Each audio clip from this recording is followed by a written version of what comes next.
Well, good evening, everybody. It's 6 o'clock and it's Friday, so you know what time it is. It's Flashcard Friday time, and I want to take on another concept. I want to take on coping, but there's a reason why this particular one popped into my head, and it happened on Tuesday. Uh, not the election.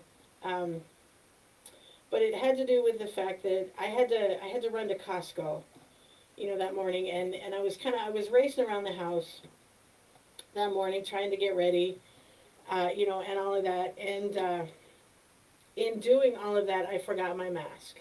And again, I don't care what side of the fence you are with masks or politics or the governor or the president or that's not what this is about. So take all of that kind of stuff and just put it out of your mind for just a second. But I had forgotten my mask, and I figured that out about three-quarters of the way to Costco, and it was a little too far for me to drive all the way back to grab it. But I knew that they had masks at Costco, and they have them right at the front as you go in. So, I'm like, okay, cool. I'll make sure that I head straight to her, her or him or whoever happens to be there, uh, and I'll get one there, and everything will be cool. But I started thinking about what people might say as I was walking in. So I started preparing myself, for it. It was, how am I going to cope? How am I going to deal with this in a God honoring way? If somebody decides to get in my face and tell me that I need to wear a mask, so I started praying. I'm like, Lord, help me shine your light, in that situation. Now, nobody said anything to me. I had a couple of people give me a look, and all I did was I looked them right in the eye and I smiled and I kept walking. And then I'm heading up to, the lady at the check-in area, the greeter, and again, I'm like, I'm just gonna head right to her. I'm gonna get a mask and everything will be cool. And when I looked at her, I saw her start to bristle, a little, as she was preparing for the anger that I might direct at her, you know. So again, it's like it all starts flooding in my head, and I'm like, I have to be nice to this woman. I have to show her, the light of Christ in this situation. So she's like, her hand is almost shaking as she hands me, the mask inside a little plastic bag, and she's like, ma'am, here you go. So, I immediately, I'm like, I was super apologetic, I'm like, thank you so much. I can't believe I completely forgot my mask at home. It was a total dork move, and all of that. And then I looked up and my eyes caught hers. And she was crying. So the whole time I'm in the store, I'm like,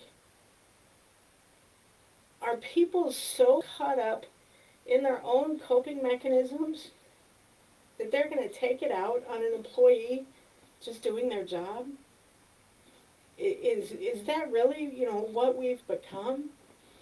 And it's like, as I'm going through the store, God's reassuring me that, no, it's not everybody, but it is becoming more and more prevalent.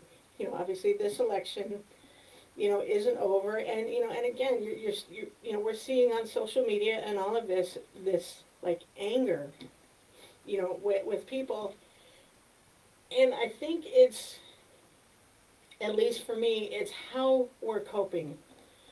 So when you think about the stressful situations, that happen in your life, whether it's politics or what's going on at your work, or your boss is going through a divorce, so they're not being nice, or even the stress of a pandemic, and how we've all had to kind of change, our way of doing things. It's created this kind of stress level. So how do we cope? Now, some people cope by drinking. I'm not going to say drinking is good. I'm not going to say drinking is bad. That's a personal choice. But if you happen to be one of those that does drink, to relax, are you just drinking one, or does it take a six-pack now? Some people self-medicate.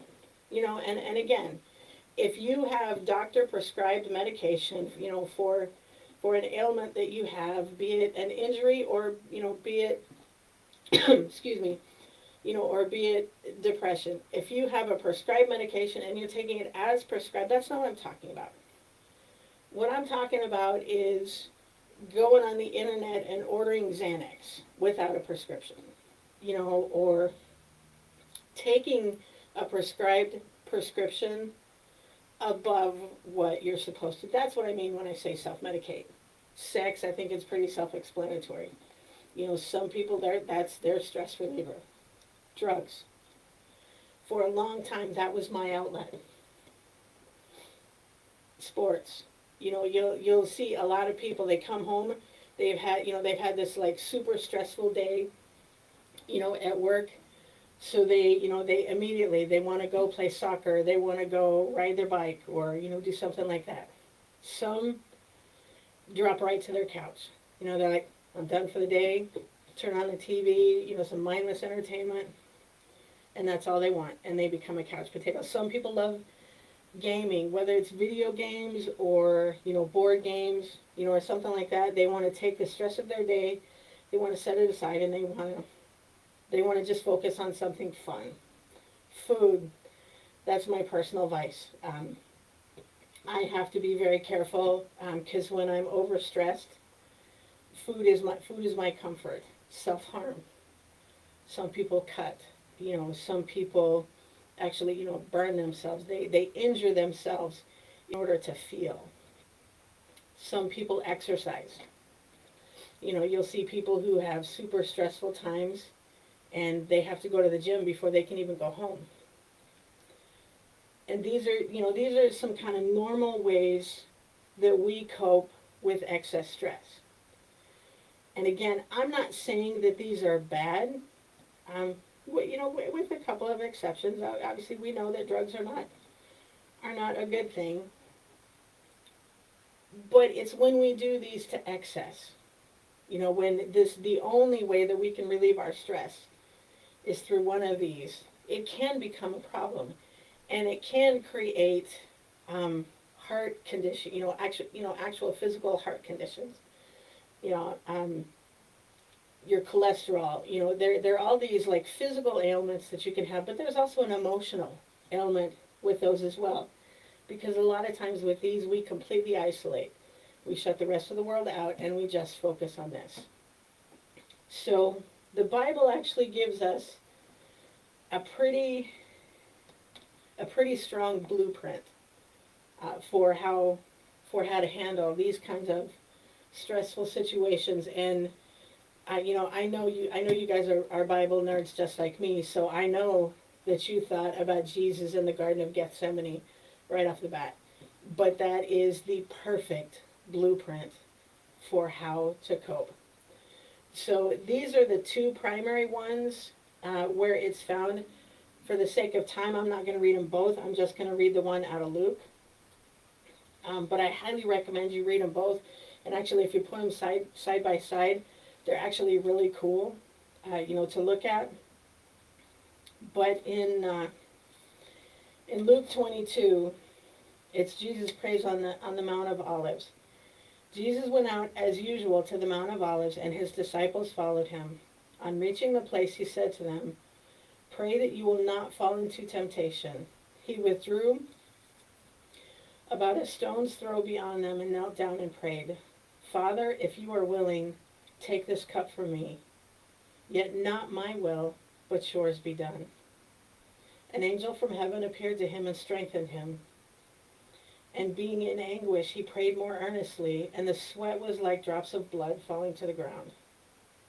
When he rose from prayer and went back to the disciples, he found them asleep, exhausted from sorrow. "Why are you sleeping?" he asked. "Get up and pray so that you will not fall into temptation." Now we know from some of the other Gospels that Jesus goes back and he continues to pray, and the disciples fall asleep again. And while I'm sure that has a profound effect on all of us, it's not really the part that I want to focus on with this except for one part that we're about to get to. So when you look at how Jesus responded in probably the most stressful situation you could think of, his first response was prayer. He said, you know what? I need some time with my Father. So he immediately went to prayer. Right before going to the Garden of Gethsemane, he celebrated communion with the 12. But he also, in a way, celebrated the communion with his Father.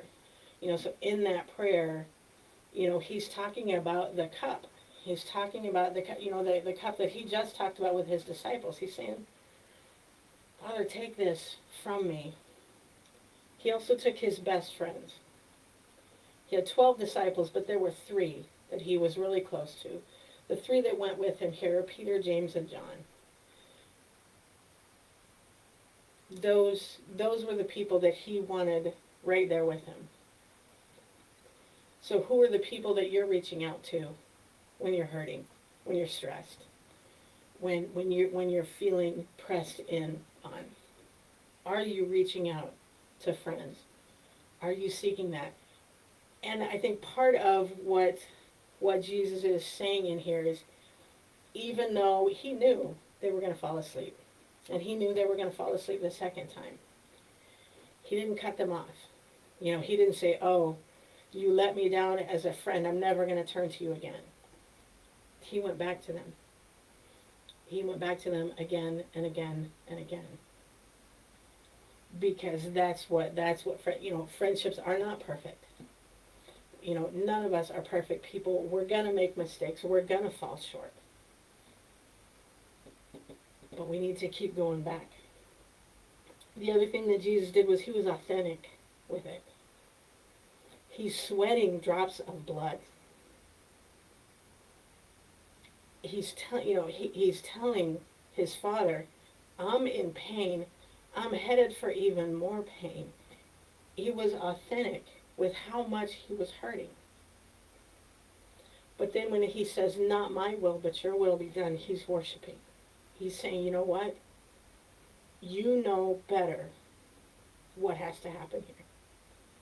I would love it if I don't have to do this. But you know better than I do, so I'm going to trust you in this situation. And that works for us too. In these coping situations when it feels like everybody's just pushing at every angle, God knows what we're supposed to be doing. The other thing is solitude. And there's a difference between solitude and isolating. In the solitude, he reached out to his Father in prayer and his best friends. So he was spending time alone, but not lonely. He wasn't pushing everybody away.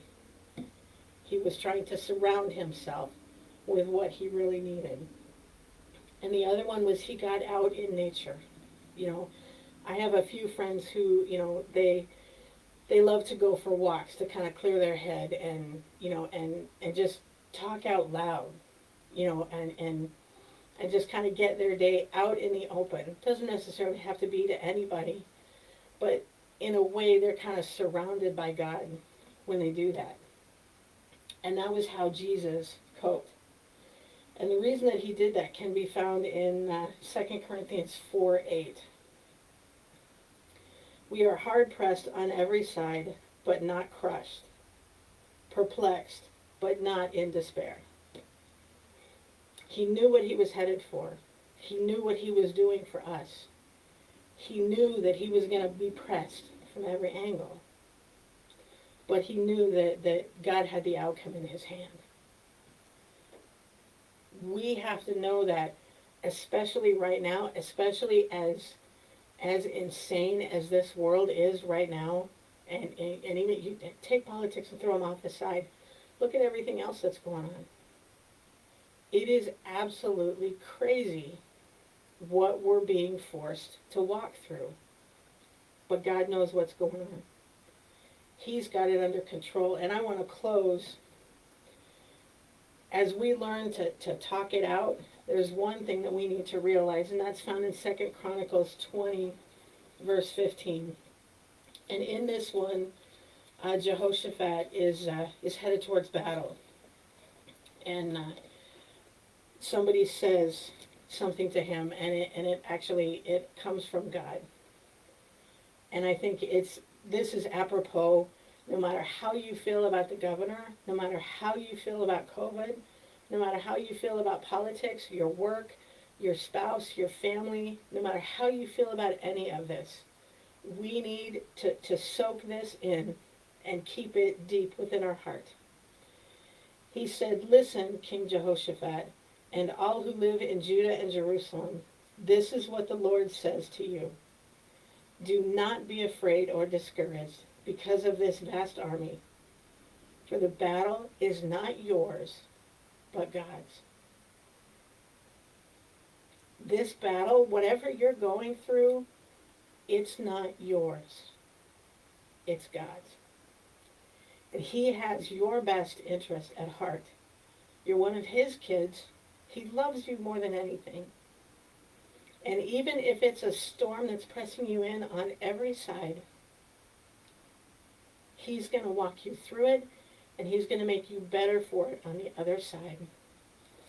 So I want to thank you guys so much for hanging out with me. I hope you have a phenomenal weekend. Stay safe. Reach out to friends. Talk it out. In fact, I'm even going to say this, and I'm going to say it slowly, so if you need to repeat it, go ahead. My cell phone number is